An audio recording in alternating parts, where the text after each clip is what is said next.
सभापती महोदय, 260च्या प्रस्तावाच्या अन्वये या सभागृहात विरोधी पक्षाने जो 260चा प्रस्ताव मांडला होता त्याच्या 4 विषयाची मांडणी केली होती आणि या 4 विषयामध्ये मुंबई महानगरपालिकेवरती फक्त एका विषयावरती मी बोललो होतो, नाले सफाईच्या बाबतीमध्ये. आणि नाले सफाईच्या बाबतीमध्ये मी एवढंच सांगितलं होतं की नाले सफाईचं काम कॉन्ट्रॅक्टर लोक बरोबर करत नाही आहे. आणि मला असं वाटतं की सरकार कोणाचं आहे, कोण तिथे बसलंय, शिवसेना बसली आहे का भारतीय जनता पक्ष बसली आहे, हे महत्त्वाचं नाही आहे. थोडं विरोधी कॉन्ट्रॅक्टर लोक काम बरोबर करतायत की नाही हे महत्त्वाचं आहे. परंतु विरोधी पक्षांचं मी जे काय बोलत होतो याला प्रसाद लाड यांनी उत्तर दिलं. प्रसाद लाड यांनी सांगितलं की 2002 पासून आम्ही कसा भ्रष्टाचार केलाय मुंबई महानगरपालिकेमध्ये, कशी मुंबई महानगरपालिका आम्ही लुटून खाल्लेली आहे, कशी मुंबई महानगरपालिकेमध्ये आम्ही साफसफाई केली नाही, कशी मुंबई महानगरपालिका आम्ही धुतली, हे सगळं त्यांनी प्रसाद लाड यांनी सांगितलं. आता माझ्यासमोर प्रश्न आला की प्रसाद लाड यांनी हे सांगावं हे माझ्यासाठी फार आश्चर्याचं आहे.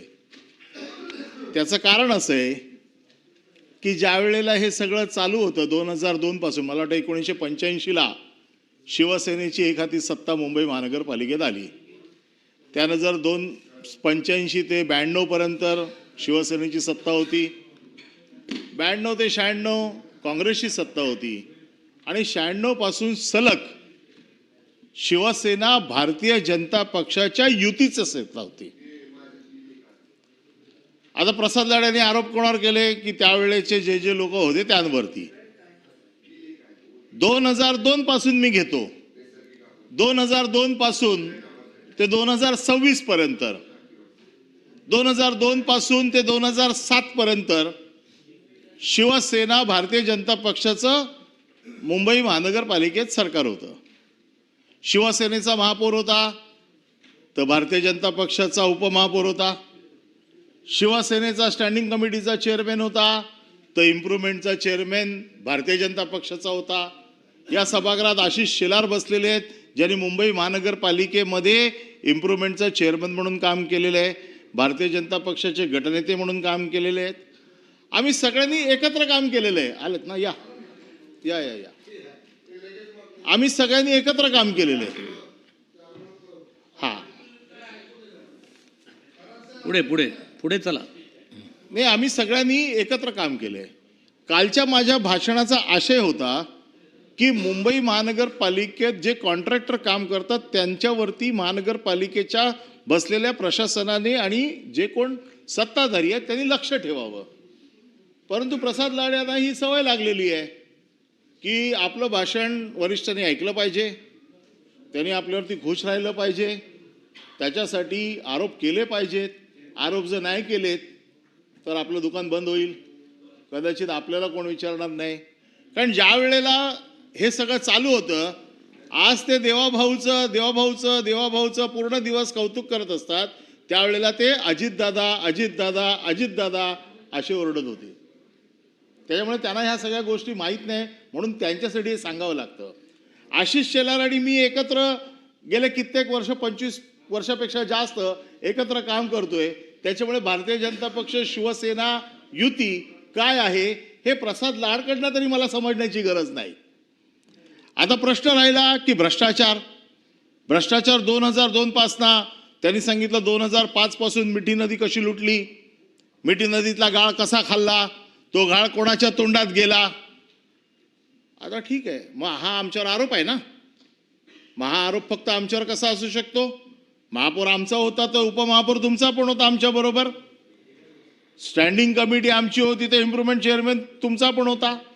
आणि ज्या स्टँडिंग कमिटीमध्ये पास होतं, या स्टँडिंग कमिटीमध्ये जे 26 सदस्य असतात त्याच्यात मेजॉरिटीमध्ये आमचे आणि भारतीय जनता पक्षाचे सदस्य एकत्र होते. त्याच्यामुळे कुठलाही निर्णय हा भारतीय जनता पक्षाच्या व्यतिरिक्त आमचा झालेला नाहीये, हा एकत्रच झालेला आहे. त्याच्यामुळे जर समजा तुमचा आरोप जर आम्ही खरा मानला की आम्ही लुटून खाल्ली, तर याच्यात तुम्ही आमचे भागीदार होतात का? नव्हतात? मग का मंजूर करायला दिला आम्हाला? का त्यावेळेला कोण ओरडलं नाही?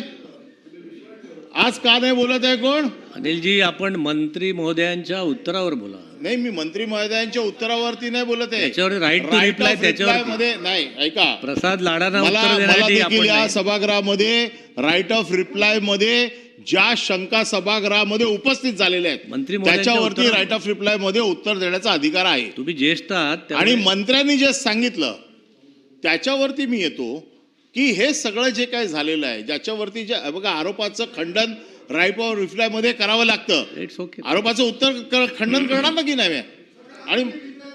आणि म्हणून माझं मत असं आहे की 2007, 2002 ते 2007, 2007 ते 2012, 2012 ते 2017, 2017 ते 2022 त्यापैकी 19 आणि एकच प्रसादजी. सांगतो. आणि हे ज्या वेळेला होत होतं त्यावेळेला भारतीय जनता पक्ष आमच्या बरोबर होता. त्याच्यामुळे जर माझ्यावरचे आरोप जर करायचे असतील तर त्या आरोपामध्ये भारतीय जनता पक्ष देखील तेवढाच बरोबरचा माझा साथीदार आहे असं म्हणणं आहे. एकदा तुम्ही आमच्या बरोबर चौकीदार म्हणून बसले, आम्ही समजा लुटारू आहोत आणि तुम्ही चौकीदार आहात. चौकीदाराला पैसे दिल्याशिवाय माल बाहेर निघू शकतो? मग चौकीदार काय करत होता? मग चौकीदार भ्रष्टाचारामध्ये सहभाग होता असं मी समजायला हरकत नाही ना. बरं, माल बाहेर काढला असेल. आता त्यांनी जो विषय काढलेला आहे, काल 2च विषय काढले, मी जास्त विषयावरती बोलत नाही. त्यांनी सांगितलं उंदीर मारायचं कॉन्ट्रॅक्ट आणि हे 5 लाख उंदीर गेले कुठे? नाताभाऊ बसलेत तिकडे. हे उंदीर मारायचं कॉन्ट्रॅक्ट 2016 मध्ये आलं. नाही थांबा 1 मिनिट. 2016 मध्ये हे उंदीर मारायचं कॉन्ट्रॅक्ट आलं आणि त्यावेळेला स्टँडिंग कमिटीने हे उंदीर मारायचं कॉन्ट्रॅक्ट पास केलं, ज्याच्यामध्ये सगळ्या कालविधी सगळी शीट असते त्याची नोटिंग ती बघून घेतली, सगळ्यांच्या सह्या आहेत. आता त्याच्यामध्ये नाताभाऊनी 2018 मध्ये ज्यावेळेला नाताभाऊ विधानसभेत होते खाली, त्यावेळेला त्यांनी प्रश्न विचारला की हे उंदीर एवढे मारले गेले कसे? 7 दिवसात 3 लाख उंदीर कसे मारले गेले? हा विषय काल त्यांनी काढला. त्याला माहीत पण नाहीये की ते उंदीर कुठे गेले ते. काय उंदराच्या निष्कासित करायचे, मारायचे पद्धत काय असते, त्याचं टेंडर काय असतं. केवळ भाषण करायचं म्हणून करायचं नाही, तर त्याचे परिणाम देखील बघावे लागतात. त्यावेळेला नाताभाऊनी आरोप बीजेपीवरच केला होता. हा आरोप आमच्यावर नव्हता. त्याची प्रोसिडिंग काढा. आणि म्हणून माझं मत असं आहे की हे सगळं अभ्यास करून प्रसाद लाडांनी या सभागृहात बोलायला पाहिजे. आम्ही जर भ्रष्टाचार केला असेल तर तुम्ही आमचे बरोबरचे भागीदार होतात. आम्ही जर भ्रष्टाचार करत होते तर तुम्ही चौकीदार होतात, तर चौकीदार तुम्ही पार्टनर होतात आमचे. आणि 22 पर्यंत तुम्ही होतात. 22च्या नंतर प्रशासन होतं. मी तर मागणी केली होती या सभागृहामध्ये की 2005 पासून या मुंबई महानगरपालिकेमध्ये झालेल्या भ्रष्टाचाराची चौकशी करा आणि जे त्या वेळेला स्टँडिंग समजा आम्ही भ्रष्टाचार केला असं पकडून चालू. जे भ्रष्टाचार करणारे महानगरपालिकेत प्रमुख लोक होते ते आता कोणाच्या मांडीवर जाऊन बसलेत आणि त्यांना काय घेतलं? तुम्ही एकदा एका बाजूने सांगता मैं खाऊंगा नहीं, खाने नहीं दूंगा, मैं नहीं खाऊंगा, दूसरे को खाने नहीं दूंगा, परंतु दुसरा खाणारा मांडीवर घेऊन बसलेला तुम्हाला चालतो. जनतेच्या प्रश्नावर या. नाही, जनतेच्याच प्रश्नावर आहे. स्टँडिंग कमिटी हा जनतेचा प्रश्न आहे. मंत्र्यांच्या रिप्लाय जे लोक स्टँडिंग कमिटीचे चेअरमॅन होते, ज्यांच्यावरती त्यांनी भ्रष्टाचाराचे आरोप केलेले आहेत, बघा राईट ऑफ रिप्लाय मध्ये या सभागृहामध्ये निर्माण झालेला संभ्रम दूर करणं राईट ऑफ रिप्लायचा भाग आहे. डिस्टर्ब करू नका. अनिलजी संपवा. दुखी आहे, सुखी आहे. अनिलजी संपवा. मी माझ्याकडे बघा. आहे तिथे सुखी आहे. तुम्ही माझ्याकडे बघा. मी राजकीय बाब बदलत नाही आणि म्हणून मी सुखी आहे. तुम्ही माझ्याकडे बघून बोला. चला. नाही, मी तुमच्याकडूनच बघून बोलतोय. माझ्या स्वतःच्या आता मी ह्याच्यावर ना अजून दादा संपवा.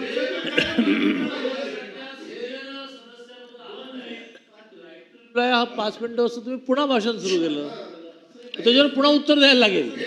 नाही, एकच सभागृहाला मंत्री महोदय 1 मिनिट. एक मंत्री महोदय अहो ऐका ना इकडे. आपल्याला 5:30ला आहे ना खाली गिलोटीन आहे, वरती माननीय मुख्यमंत्री येणार आहेत. नाही नाही, खाली आहे. ऐका ना अनिलजी, ऐका ना अनिलजी ऐका ना. आपल्याला 5:30पर्यंत पुढचा कारभार संपून मुख्यमंत्री माननीय वरती येतील. आपल्याला पुरवण्या मागण्या तोपर्यंत त्याची चर्चा संपून आपल्याला पुढचा कारभार. त्यामुळे माझी विनंती,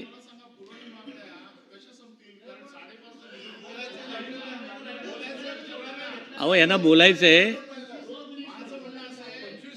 दादा. मुद्दा असा चाललाय की राईट टू रिप्लाय इतका वेळ नसतो. राईट टू रिप्लाय हा संपवत आहेत. 5 मिनिटं असतो. दादा ते संपवत आहेत. हे लोक ठरवणार का कसं चालवायचं ते?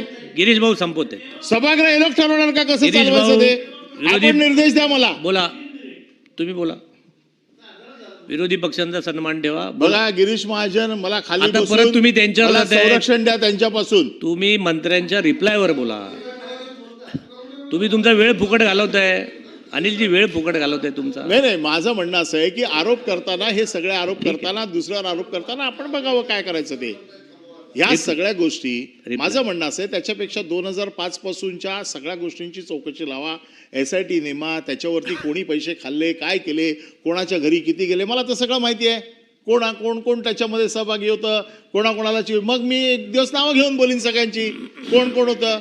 फक्त काय आहे की आपण ज्या वेळेला सगळे एकत्र काम करत होतो, आज ती एवढी धुणी काढण्याची काही गरज नाही. मग प्रत्येकाला हा संधी मिळते आणि प्रत्येकाला फक्त काय आहे की कोणाला तरी खुश करण्यासाठी आपण दुसऱ्यावरती आरोप करत नाही, एवढं माझं म्हणणं आहे. म्हणून माझं एवढंच म्हणणं होतं, काल मी जे काय बोललो होतो ते कॉन्ट्रॅक्टर लोकांच्या बाबतीत बोललो होतो. मी कोणी BJPच्या सत्तेबद्दल बोललो नाही. परंतु प्रसाद लाड यांना काही कारण नसताना उंदीर कुठे गेले, गाळ कुठे गेला, तो गाळ आणि उंदीर मी त्यांना एक दिवस माझ्याबरोबर घेऊन जातो. ते कोणाकोणाच्या घरात अजून आहेत ना गाळ आणि उंदीर, ते एकदा दाखवून देतो म्हणजे त्याला कळेल. फक्त माझं एवढंच म्हणणं आहे की 260च्या प्रस्तावावरती ज्या वेळेला आपण बोलायला उभे राहतो त्यावेळेला मुंबईच्या जनतेसाठी आपण काय करणार आहोत याच्यावरती बोललं पाहिजे, केवळ आपल्या वरिष्ठांना खुश करण्यासाठी.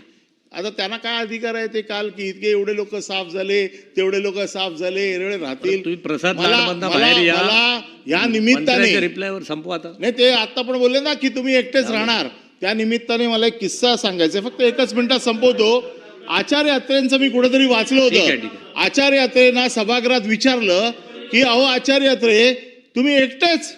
ते म्हणाले आमच्याकडे गावाकडे अशी पद्धत आहे की 40 गायी असतात गोठ्यामध्ये आणि वळू एकच असतो. चला सभागृह, मला वाटतं आपला रिप्लाय, राईट टू रिप्लाय संपलेला आहे. मी काय बोललो नाहीये, मी आचार्य अत्रे काय बोलले ते सांगतोय. एकच असतो पण तो 40 गायींसाठी पुरे असतो.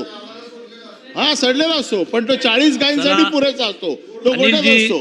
अनिलजी तुम्ही सन्माननीय सदस्य आहात. त्यामुळे आपण सावध राहा. कसं आहे, हा वळू जर कधी सुटला तर काय होईल गायींचं याचा देखील विचार करा. एवढंच मला सांगायचंय. धन्यवाद. धन्यवाद. जय हिंद. सभागृह